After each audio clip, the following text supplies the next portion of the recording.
Salut à tous, on se retrouve aujourd'hui avec une patate d'enfer, hein. Je vous avoue que tous les commentaires que je lis depuis hier me font vraiment excessivement plaisir. C'est vraiment très sympa de votre part. Ça me rebooste et me motive vraiment beaucoup pour la suite. Aujourd'hui, on fait une vidéo que j'aurais dû faire il y a longtemps finalement. Puisque c'est un peu la base, hein, tout ce qui est matériel, on va voir feuilles, crayons, etc. Donc mieux vaut tard que jamais, donc c'est aujourd'hui. Alors on va commencer par tout ce qui est papier.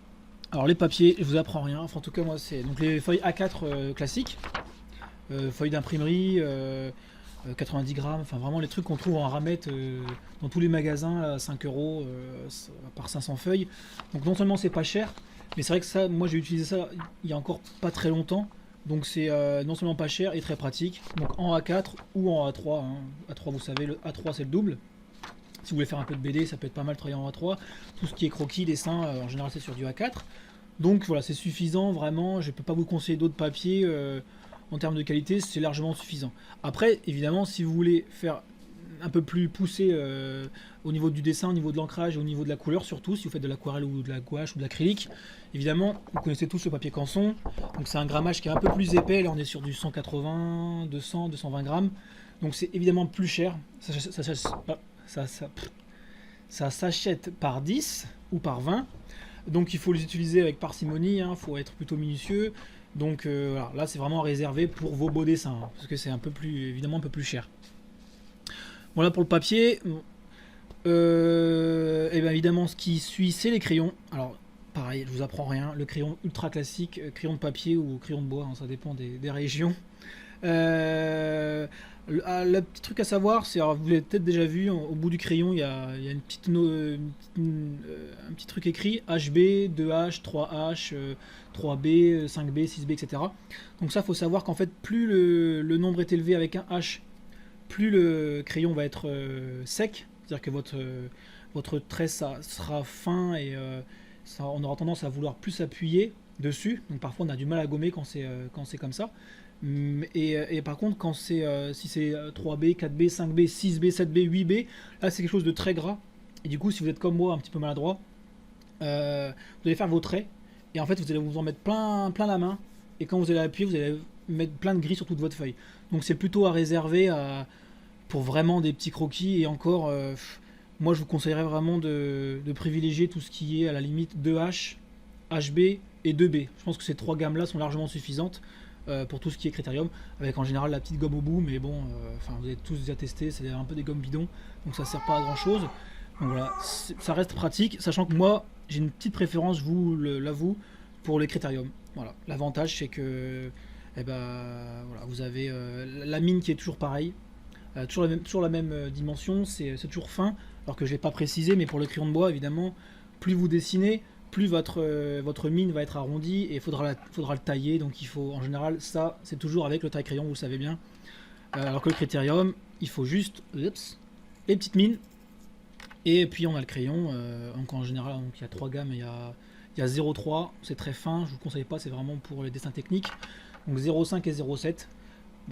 Donc moi je privilégie les critériums 0,5, c'est très pratique en HB en HB ou 2B, et voilà, donc ça c'est très pratique. Vous avez, hop, moi je trouve ça vraiment très bien. Je privilégie ça.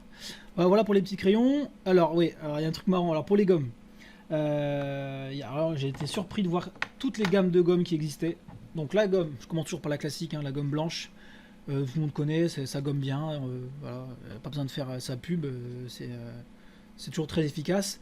Ça reste parfois pas très précis par contre. Donc il existe d'autres petites gommes qui sont un peu comme ça. Alors ça, c'est comme le critérium, sauf qu'au lieu d'avoir une mine, on a un embout de gomme. Donc c'est un peu plus précis. Et comme vous voyez, il suffit de tourner pour avoir la gomme qui sort, quoi. Donc c'est pas mal. C'est pas mal. C'est un peu gadget, mais c'est pas mal. Sinon, il existe une gomme mie-de-pain. Ça a été longtemps moi ma préférence. Le gros avantage de la gomme mie-de-pain, vous voyez, c'est un truc un peu élastique, un peu. C'est marrant. Le truc c'est que ça colle, donc quand dans votre trousse, il faut mettre un truc autour, parce que ça va coller tout ce qu'il y a dans votre trousse, hein. Donc l'avantage c'est que ça fait pas de petites pelures. Contrairement à la gomme, quand vous gommez, il faut toujours souffler partout, en enlever. Là, il n'y a pas de pelure. C'est un truc collant qui va absorber votre crayon de bois. Donc le gros avantage, c'est qu'elle garde toujours sa taille. L'inconvénient, c'est qu'au fur et à mesure de gommer, vous allez avoir la gomme qui va devenir grise, qui va absorber plein de crayons de bois, et même à la fin, au lieu de gommer, elle va mettre du crayon de bois sur votre feuille. Donc il faut toujours penser à retirer les petits morceaux gris qui ont plein de crayons de bois pour qu'elle reste bien propre. Et je termine par le petit gadget qu'on m'a offert à mon anniversaire il y a quelques années. Au début j'ai rigolé, mais finalement c'est pas mal. Donc c'est une gomme, en fait, il y a deux piles, avec deux petites piles. Alors c'est pas, vous allez croire que c'est pour les flemmards, mais pas tant que ça. Ah bah je l'ai cassé. Non. Non. Ah, j'arrive pas à la remettre. C'est pas grave. Donc on appuie là-dessus, et donc vous avez vu le petit bout là, il tourne, et en fait ça permet de gommer super précisément.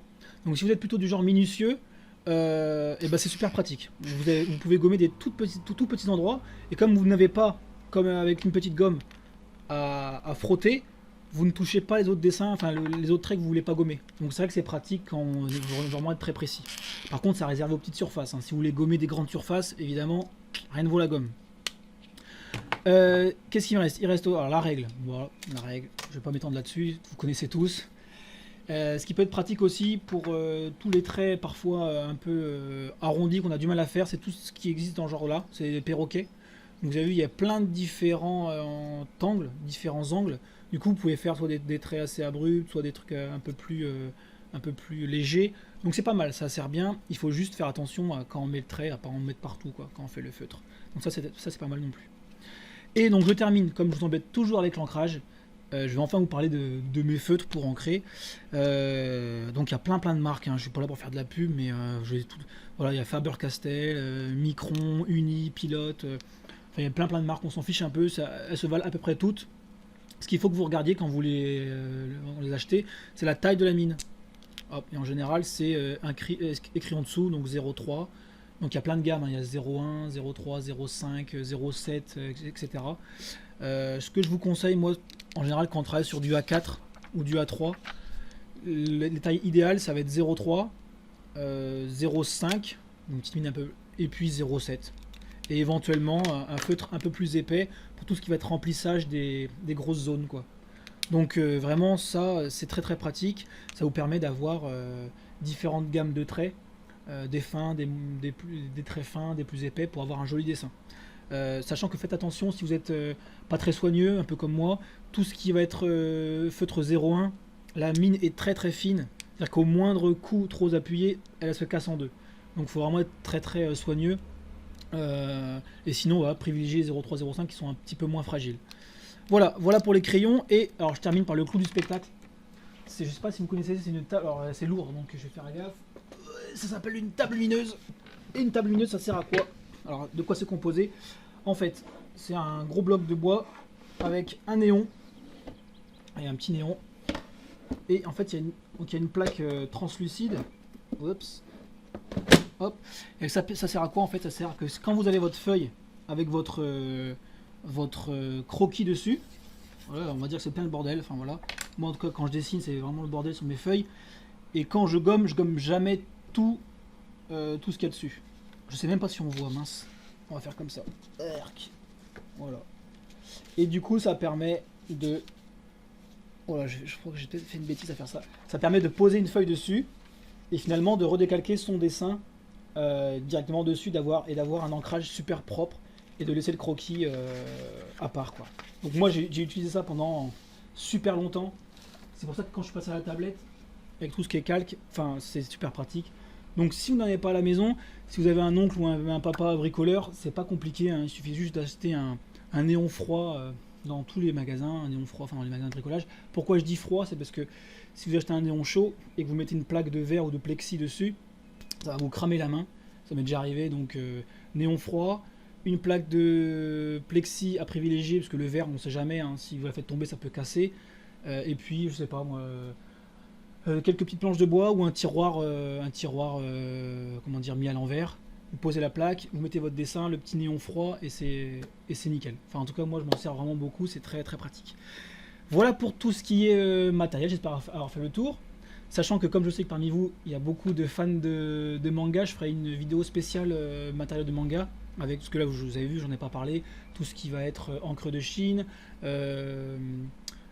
plumes, porte-plumes, les trames, etc., etc. Les pinceaux, etc. Donc ça peut être pas mal aussi, je sais que ça peut vous plaire. Euh, voilà, je vous dis donc à mercredi prochain pour les corrections de dessin. Je vous remercie encore pour tous vos témoignages, tous vos commentaires sympathiques. Prenez soin de vous et à mercredi prochain. Bye bye.